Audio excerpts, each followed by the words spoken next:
Admiral Kekstar stood in the command center of the Imperial fleet, his blue skin gleaming under the bright lights. The massive screens around him showed star maps of the galaxy, with green dots marking every world under Empire control. 847 systems belonged to them. Every planet, every moon, every space station followed their rules. The door slid open with a soft hiss. Commander Yexdal hurried in, his claws clicking on the metal floor. His face looked worried, which was unusual. Nothing worried the Empire anymore. They had won every war for 300 years.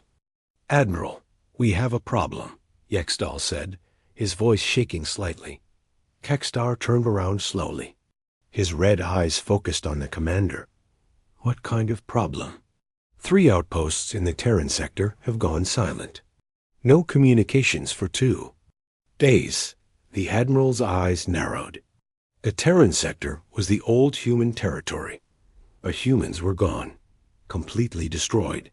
The Empire had made sure of that during the Great Purge of 2387. They had burned every human world, destroyed every human ship, killed every human they could find. Nothing remained of that weak species. "Equipment failure," Kekstar said with a wave of his hand. "Send repair teams." "Sir, we tried. The repair ships also went silent." Now Kekstar was interested. He walked to the main display and touched the screen. The Terran sector appeared, showing dozens of red warning lights where Imperial stations should be operating normally. Far away, on a dirty mining station called Omega 7, Lisa Burke watched the same sector on her small computer screen. She sat in a dark corner of the station's repair bay, surrounded by broken machinery and spare parts. To everyone else, she was just another refugee worker, fixing things for the Alterian mine owners. But Lisa was not Alterian. She was human. Her fingers moved quickly over the keyboard, breaking into Imperial communication channels. She had learned their codes years ago, when she was still a child hiding in the ruins of New York. The Empire thought all humans were dead, which made it easy to steal their secrets. The door opened behind her. Jake Morgan walked in, carrying a toolbox.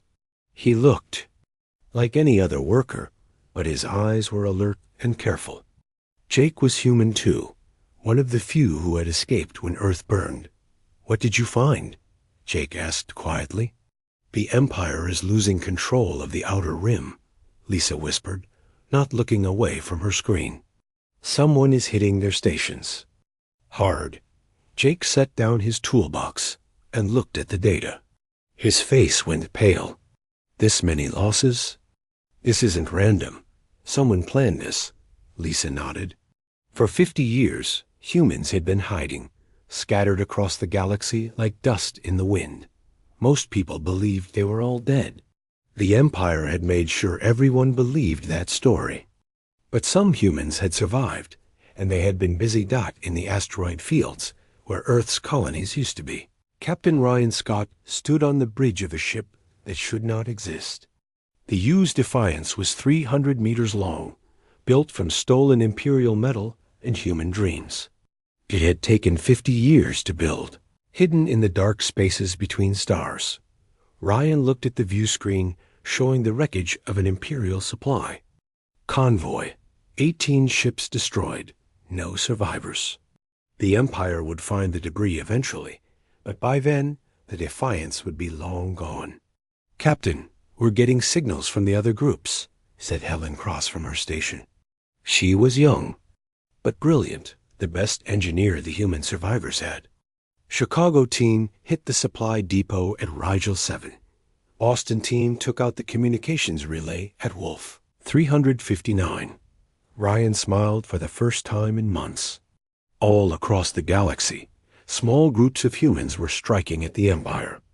They had waited long enough. Now it was time to remind the galaxy that humans were still alive. "Send the signal to all teams," Ryan ordered. "Phase 1 is complete. Begin Phase 2.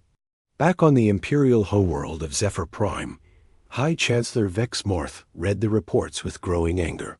The old reptile had led the campaign to destroy humanity, and he took pride in that achievement.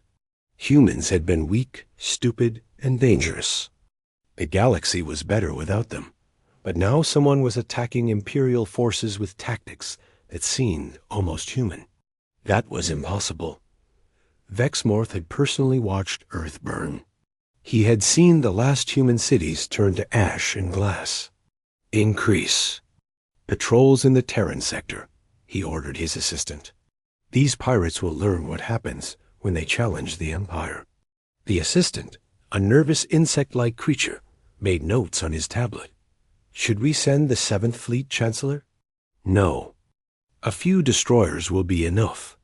Pirates always run when they see real Imperial warships. On Mining Station Omega-7, Lisa finished copying the Imperial patrol schedules. The information would help other human teams avoid detection. She closed her computer and stretched her tired back. "Lisa," Jake said softly, "do you really think we can win this?" She looked at him with eyes that had seen too much death and loss. "Jake, they tried to kill every human in the galaxy. They burned our worlds and murdered our families. But we're still here. That means something." "It means we're hard to kill," Jake said with a bitter laugh. "No," Lisa replied. "It means we don't give up. Ever." Meanwhile, the UES Defiance moved through hyperspace toward its next target. Captain Ryan Scott studied the mission files that Dr. Helen Cross had prepared. Their next target was bigger and more dangerous than anything they had attacked before. "Captain," Helen said, looking up from her engineering station, "I've been thinking about our new shield technology. The Empire's weapons work by overwhelming target defenses with raw power. But our adaptive shields actually get stronger when they're attacked." Ryan nodded. Human engineers had spent 50 years studying captured Imperial technology, learning how it worked, and then finding ways to make it better. The Empire built their technology for power and simplicity. Humans built theirs for survival and adaptation. How much stronger? Ryan asked. "In our tests, the shields became 40% more effective after absorbing Imperial plasma fire for 30 seconds. The Empire has never faced anything like it." On Zephyr Prime, Admiral Kextar received another report. This time, a full Imperial destroyer had been attacked and destroyed near the Vega system. The attackers had used weapons that cut through Imperial armor like it was made of paper. The Admiral stared at the tactical display showing the battle. The enemy ships had moved in patterns that seemed chaotic, but were actually highly coordinated.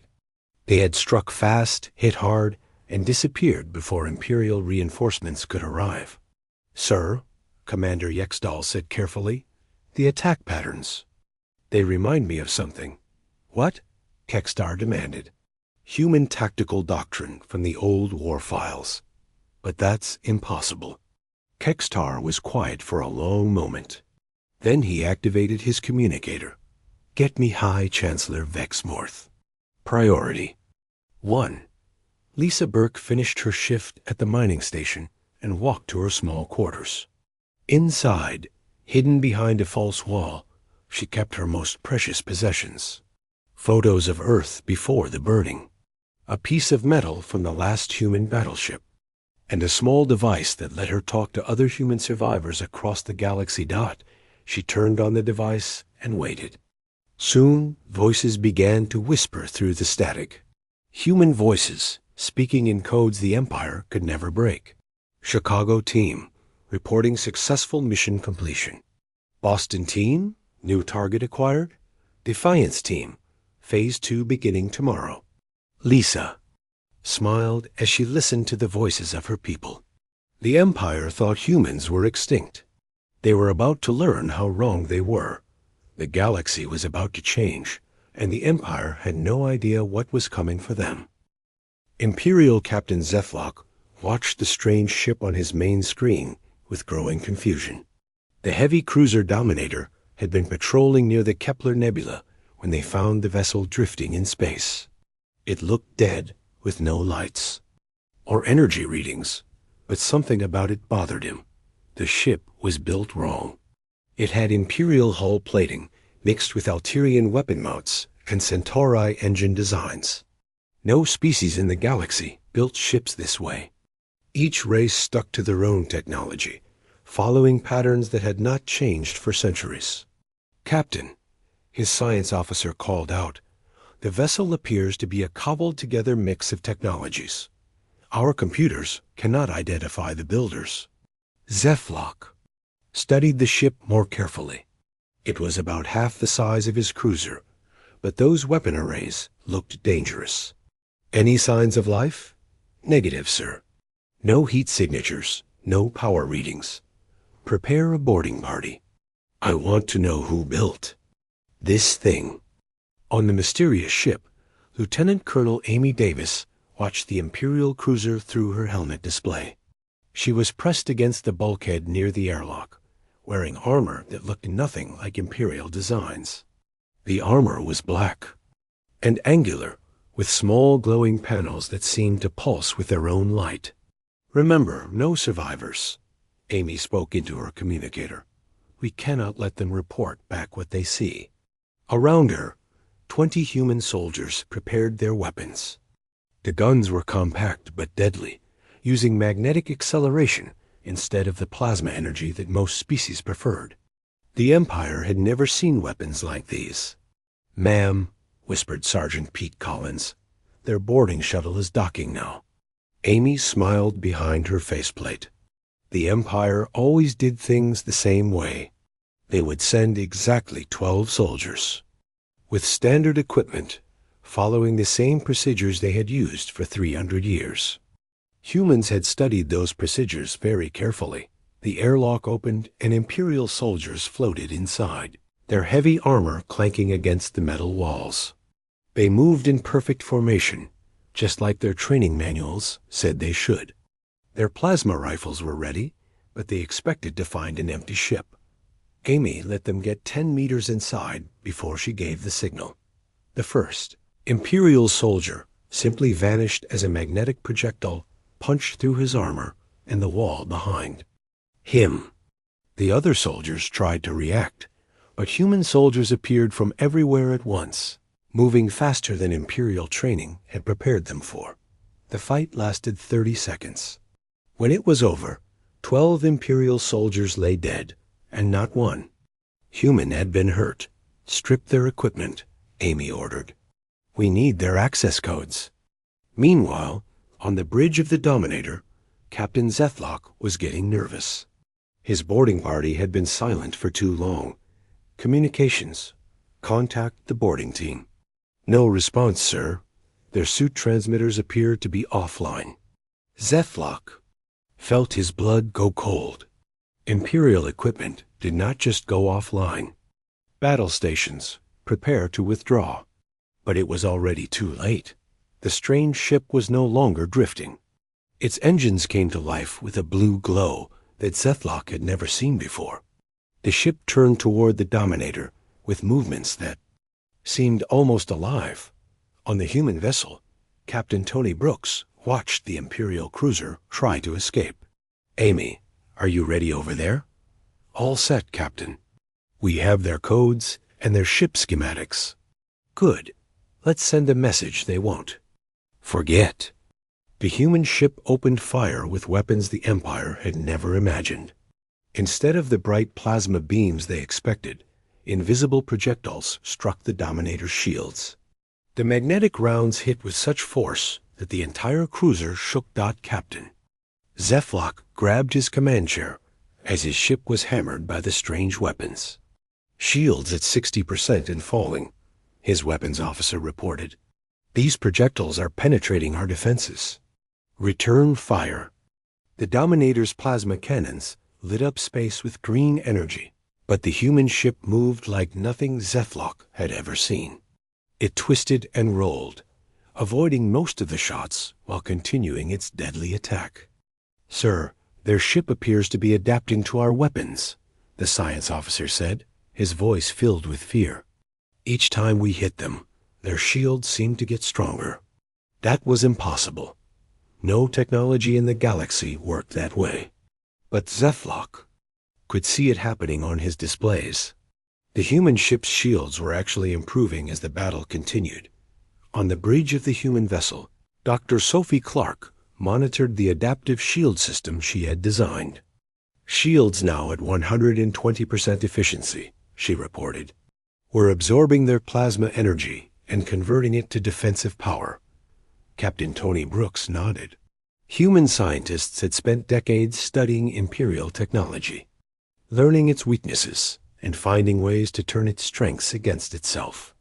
The Empire's weapons were powerful, but they were predictable. "Finish them," Tony ordered. The final salvo from the human ship tore through the Dominator's weakened shields and hull. The Imperial cruiser exploded in a ball of fire and metal, leaving no survivors to report what they had seen. But the explosion was recorded by automatic Imperial sensors throughout the system. The data began its journey back to Imperial Command, carrying images and sensor readings that would change everything. On Zephyr Prime, Admiral Kekstar stared at the battle footage with growing horror. The beings on that ship had worn armor he did not recognize, carried weapons that defied Imperial understanding, and used tactics that seemed almost familiar. "Play it again," he ordered. The holographic display showed the same impossible scene.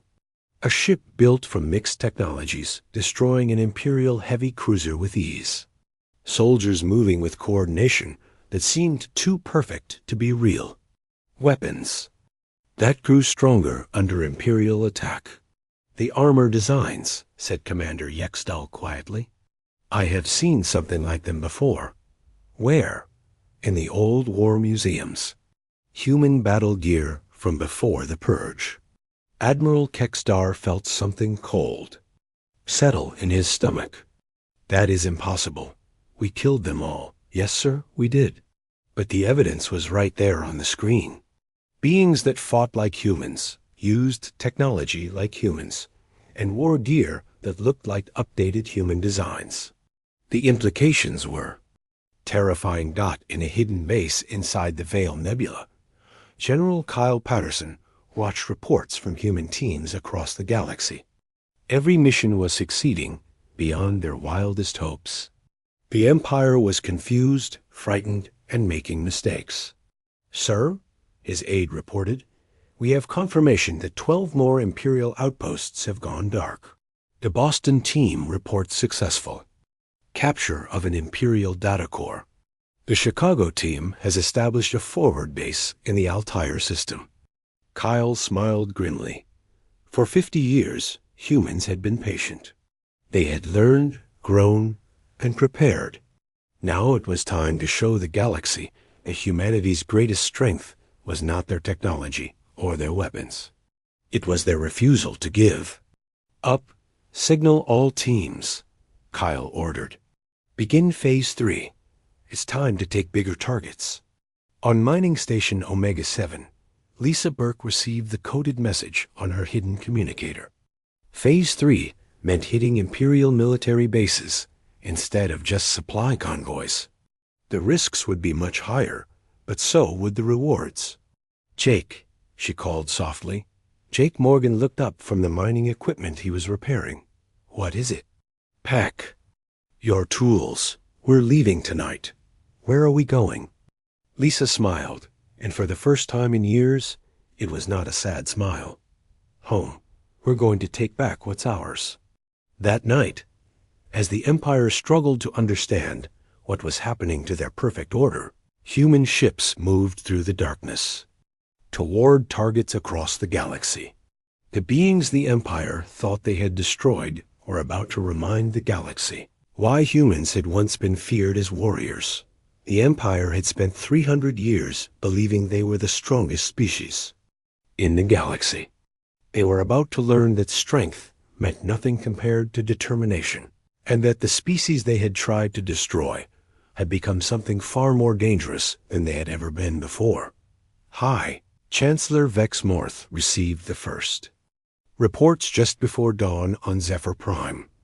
As he read the impossible words on his tablet, his hands began to shake. The reports all said the same thing in different ways. The humans were back, and they were winning. High Chancellor Vex Morth slammed his clawed fist on the council table, making the other Imperial leaders jump in their seats. The Great Hall of Zephyr Prime had seen many meetings, but never one like this. Fear hung in the air like a poisonous cloud. How many ships have we lost? Vex Morth demanded, his yellow eyes burning with rage. General Kexthan, the Empire's top military commander, looked at his tablet with shaking hands. 47 vessels in the past week, Chancellor. 3 destroyers, 12 cruisers, and 32. Smaller ships. And survivors? None, sir. Every attack leaves no witnesses alive. Vex Morth turned to look at the massive screen that dominated one wall of the council chamber. It showed the galaxy map, but now there were red zones spreading like a disease across Imperial space. Each red zone marked an area where Imperial ships had been destroyed or Imperial stations had gone silent. The attackers, Vex Morth said slowly. They use human names. They speak human languages. They fight with human tactics. He paused, his voice getting quieter and more dangerous. But humans are extinct. I made sure of that personally. Minister Culver, a thin alien with gray skin, cleared his throat nervously. Chancellor, perhaps these are not actually humans. Perhaps another species is pretending to be human to frighten us. Vex Morth stared at him until the minister looked away. Show them the footage from the Kepler incident. The screen flickered and showed the battle between the Dominator and the strange human ship. The council members watched in silence as Imperial. Soldiers were cut down by weapons they had never seen before. They saw armor designs that looked like evolved versions of ancient human battle gear. These beings, Vex Morth continued, know our patrol routes, our communication codes, our tactical weaknesses. They fight like humans fought 300 years ago, but with technology that surpasses our own. Far from the Imperial capital, Captain Grace Thompson sat in the pilot seat of the UES Shadow, a ship so advanced that Imperial sensors could not even detect it. The Shadow was completely invisible, drifting through the heart of Imperial space like a ghost. Grace, we're getting some interesting signals from the planet below, said Sam Rodriguez from his engineering station. Sam had designed the Shadows, cloaking system using principles that the Empire had never discovered. Grace looked at the planet on her screen. It was Nexus Station, one of the Empire's most important data centers. If humans could break into that facility, they would have access to every Imperial secret in the galaxy. What kind of signals? Grace asked. Imperial distress calls. They're executing civilians on 12 different worlds. Apparently, they think some of their own people are hiding human survivors. Grace felt her blood turn cold. The Empire was so frightened that they were killing innocent aliens just in case some of them might be helping humans. This was exactly what humans had feared would happen when they began their campaign. Sam, can you break their communication encryption? Already working on it, Sam replied, his fingers flying over his keyboard. Give me 10 minutes. While Sam worked, Grace thought about the reports coming in from human teams across the galaxy. Every success brought more Imperial attention, and that attention was falling on innocent species who had nothing to do with the human resistance. On the mining world of Kepler 442, the Empire's punishment was swift and brutal. Commander Jex Dahl ordered his soldiers to line up 200 Alterian miners against a cliff face. The miners had done nothing wrong except work in the same sector where human attacks had occurred. Citizens of the Empire, Jex Dahl announced through his suit speakers, you will tell us where the human terrorists are hiding, or you will die with them. An old Alterian miner stepped forward. His name was Veltar, and he had worked in the mines. For 60 years, Commander, we know nothing about any humans. We are simple workers. Lies, Jextal snarled. Humans are hiding among you. Someone is helping them. Sir, Veltar said quietly, even if humans were here, why would we tell you? You have treated us like slaves for 300 years. If someone is finally fighting back against your empire, perhaps that is a good thing. Jextal raised his plasma rifle, but before he could fire, something impossible happened. The cliff face behind the miners exploded outward, and human soldiers poured through the hole like water through a broken dam. Leading the charge was Commander Alex Turner. Carrying a rifle, they fired projectiles so fast they seemed like beams of light. The Imperial soldiers tried to respond, but they were caught completely off guard. Their weapons were designed for ship-to-ship combat, not for close fighting against enemies who moved like shadows. The battle lasted 3 minutes. When it was over, every Imperial soldier was dead, and not one miner had been hurt. The humans had moved with such precision that they seemed to know exactly where every Imperial soldier would be at every moment. Citizens, Alex said to the stunned miners, you are free. The Empire will not bother you again. Veltar stared at the human commander with wide eyes. You ... you are really human. We thought your species was dead. We were never dead, Alex replied. We were just waiting. The rescue at Kepler 442 was broadcast across the galaxy by human agents who had infiltrated Imperial communication networks. Within hours, every species in the Empire knew that humans were not only alive, but they were fighting to protect other species from Imperial brutality. The effect was immediate. On 17 different worlds, alien populations rose up against their Imperial governors. They had no advanced weapons or military training, but they had something more powerful: hope. On the water world of Aquatica Prime, the dolphin-like cetaceans declared independence from the Empire and offered their ocean cities as safe havens for human operations. On the desert world of Aridus, the crystalline silicoids used their natural ability to tunnel through rock to create hidden bases for human forces. Back aboard the Shadow, Sam Rodriguez finished breaking the Imperial communication codes. What he found made his face go pale. Grace, you need to see this. Grace looked at the data flowing across Sam's screen. It was the complete Imperial archives, containing detailed records of every atrocity the Empire had committed over the past 3 centuries. Mass executions, forced relocations, medical experiments, and worse. How many species has the Empire wiped out completely? Grace asked. 47, Sam replied. They tried to make it 48 when they went after humans. Grace was quiet for a long moment. Then she made a decision that would change the course of the war. Sam, can you broadcast this data to every communication device in the galaxy? It would take about 6 hours to reach everyone, but yes. Do it. Let every species in the galaxy see what the Empire really is. On Zephyr Prime, Admiral Kextar watched his perfect empire fall apart in real time. The data broadcast from the Imperial archives was showing the galaxy the true history of Imperial rule, and the reaction was explosive. 73 species declared independence within the first hour. Imperial garrisons were under attack on hundreds of worlds.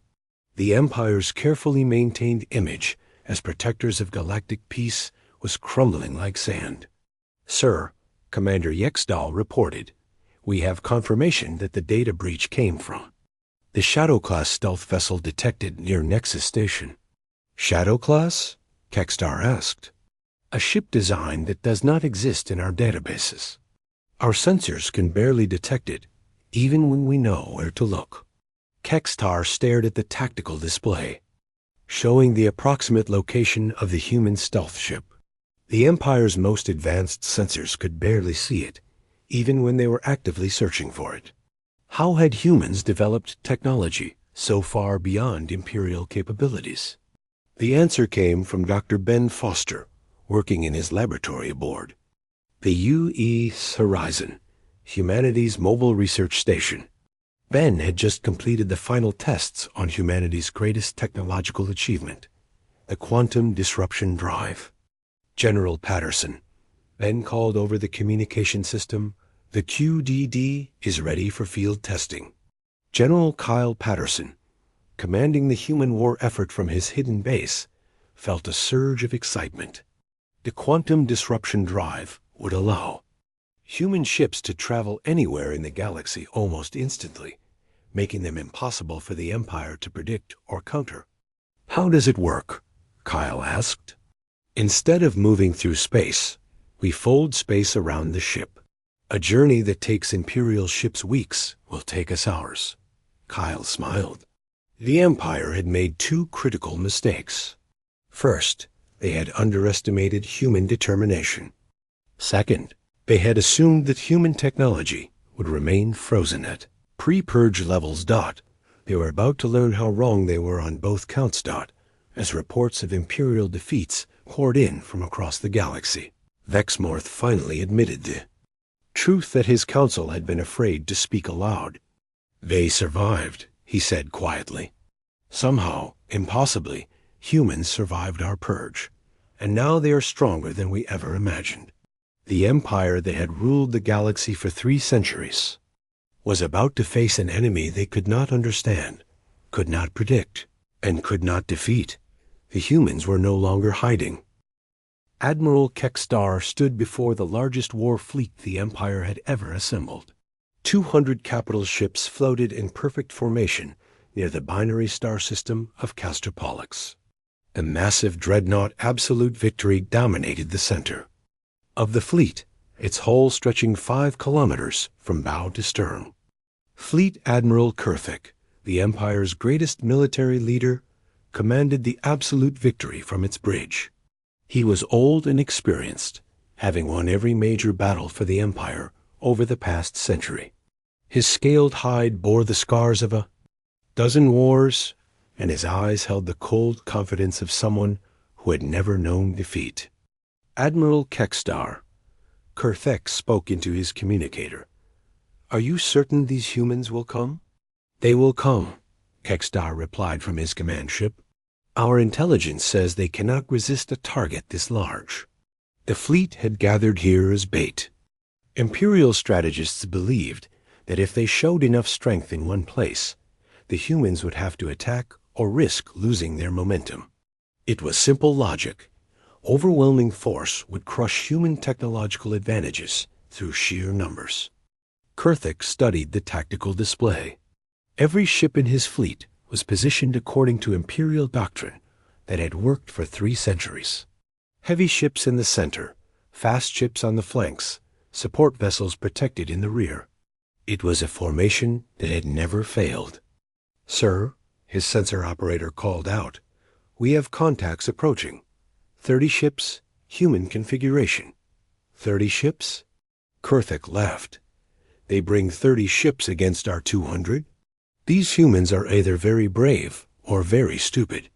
But Captain Maya Collins, commanding the human task force, was neither brave nor stupid. She was calculating. The U.S. Lightning, her flagship, led 29 other human vessels toward the massive Imperial fleet. But Maya had no intention of fighting a conventional battle. "All ships, prepare for micro-jump sequence," Maya ordered. "Remember, we only get one chance at this." In the engine room of the Lightning, Chief Engineer Chloe Martinez made final adjustments to the ship's quantum disruption drive. QDD would allow human ships to make tiny jumps through folded space, appearing anywhere within the star system in seconds rather than minutes. "Captain," Chloe reported, "all ships confirm QDD ready. We can execute microjumps on your command." Maya watched the Imperial fleet on her display. They were arranged in their traditional formation, expecting the humans to attack from one direction, like every other enemy the Empire had ever faced. That was their first mistake. "All ships, execute pattern Delta." Jump in 3, 2, 1, mark. Space twisted around the human fleet as 30 ships vanished from their position and reappeared scattered throughout the Imperial formation. Some ships materialized above the Imperial fleet, others below, others directly between enemy vessels. The perfect Imperial formation was now full of human ships firing at point-blank range. Admiral Kurthik stared at his tactical display in shock. The human ships had somehow appeared inside his fleet's defensive perimeter without warning. How did they do that? He demanded. Unknown, sir, his weapons officer replied. Our sensors show they simply vanished from one location and appeared in another. The human ships opened fire with weapons the Empire had never seen before. Captain Josh Williams, commanding the UES Retribution, targeted the Imperial heavy cruiser Domination with his ship's new gravitational beam weapons. Instead of energy or projectiles, the weapons used the gravity of the nearby binary stars as ammunition. The gravitational beam struck the Domination and began tearing the ship apart from the inside. The Imperial vessel's own structure turned against itself as artificial gravity fields collapsed and were formed in impossible patterns. Within 30 seconds, the 500-meter cruiser crumpled like paper. Impossible, Admiral Kurthik whispered. How are they using the stars themselves as weapons? Captain Emma Stone led her frigate squadron in a coordinated attack on the Imperial supply ships. Her vessels moved with fluid grace, rolling and spinning around Imperial fire, while their own weapons struck with surgical precision. The human ships seemed to dance through space, each one knowing exactly where the others would be at every moment. Sir, the Imperial communications officer reported, we're receiving surrender requests from 12 of our ships. They say their weapons cannot lock onto the human vessels. Admiral Kurthik felt something he had never experienced before, doubt. His massive fleet was being torn apart by a force 1/6 its size, and his weapons seemed useless against enemies that moved like ghosts through space. Commander Luke Davis, piloting the U.E.'s Phantom, demonstrated another human advantage. When Imperial ships tried to target his vessel, he activated a new type of defensive system that Chief Engineer Chloe Martinez had developed. Instead of traditional shields, the system created multiple false images of his ship. Imperial gunners found themselves shooting at targets that vanished the moment they fired, while the real ship struck from an unexpected direction. Luke's ship appeared to be in 6 different places at once, each image looking completely real to Imperial sensors. This is impossible, the Imperial weapons officer on the Absolute Victory reported. Our targeting computers cannot distinguish between real ships and false images. But the humans' greatest advantage was not their technology. It was their ability to adapt. When the Empire tried to use their plasma storm generators to create wide-area attacks that would hit multiple targets, the human ships responded by linking their defensive systems together. Captain Maya Collins coordinated the fleet-wide response. All ships, activate synchronized shielding. Show them what happens when humans work together. The human ships formed a defensive network that shared energy and information across the entire fleet. When Imperial weapons struck one ship, the damage was absorbed and distributed among all 30 vessels. The Empire's most powerful weapons became no more dangerous than gentle rain. Admiral Kurthik watched his fleet die around him.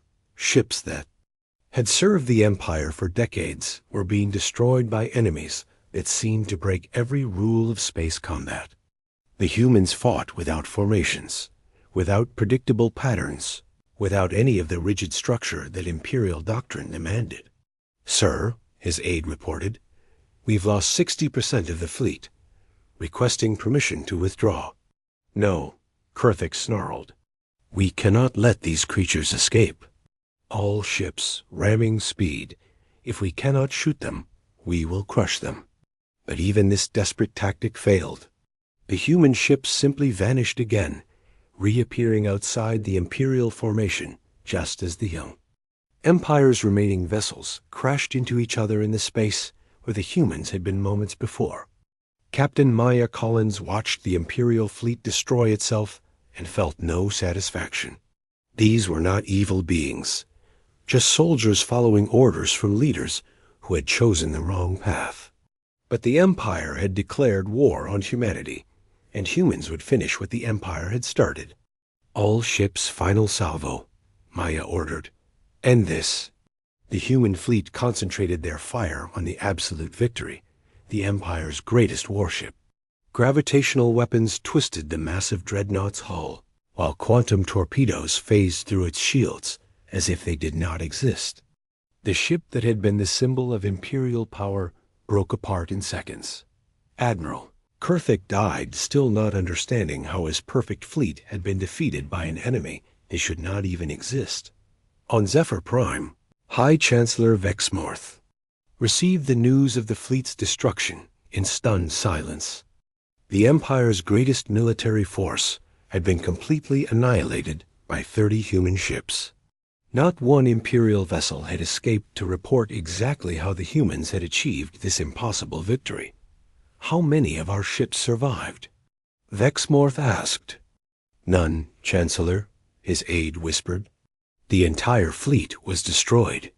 Vexmorth stared at the empty star map where 200 Imperial ships had been just hours before. The Empire had thrown everything they had at the humans, and it had not been enough.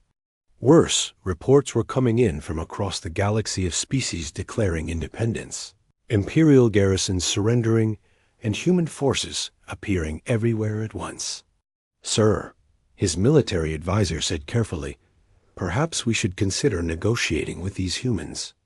Vexmorth turned on him with fury. Negotiate? With the species we tried to exterminate? They will never forgive what we did to them. The Chancellor was right. In her command center, aboard the UES Horizon, General Kyle Patterson was already planning the next phase of humanity's campaign. The Empire had shown their full strength and been found wanting. Now it was time to take the war to the heart of Imperial space. Signal all human forces, Kyle ordered. Begin the final offensive. Target every Imperial world simultaneously. Across the galaxy, human ships began to move toward Imperial strongholds that had stood unconquered for centuries. The species that the Empire had tried to destroy was coming home, and they were bringing justice with them.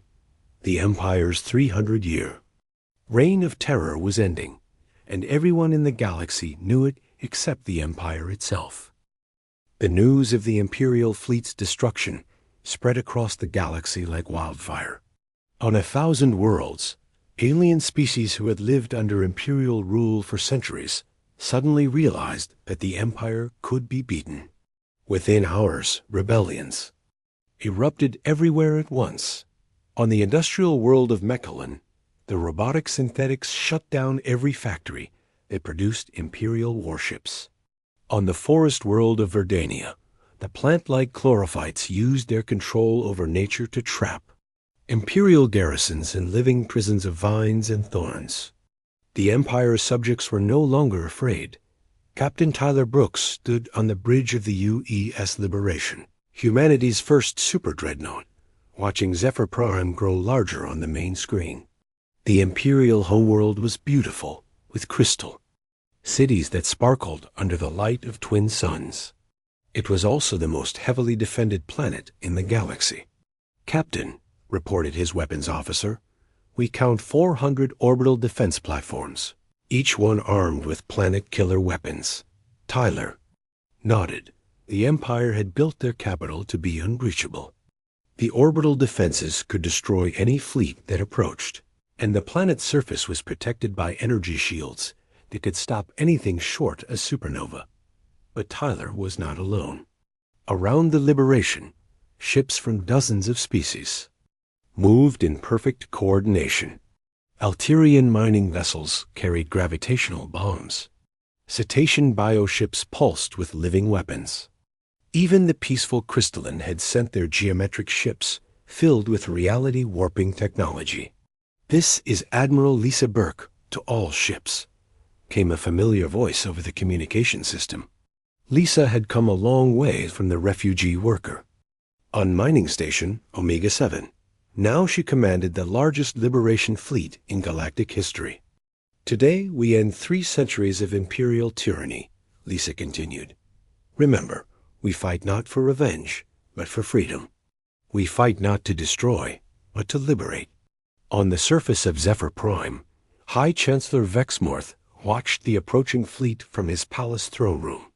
The old reptile had ruled the Empire for 60 years, and he had never imagined this day would come. His advisors had fled or surrendered, leaving him alone with his guards and his pride. "Chancellor," his last remaining general said, "we could still evacuate you to the outer colonies." "No," Vexmorth replied, his voice filled with bitter anger. "I will not run from these creatures. I destroyed their homeworld with my own hands. If they want revenge, let them come and take it."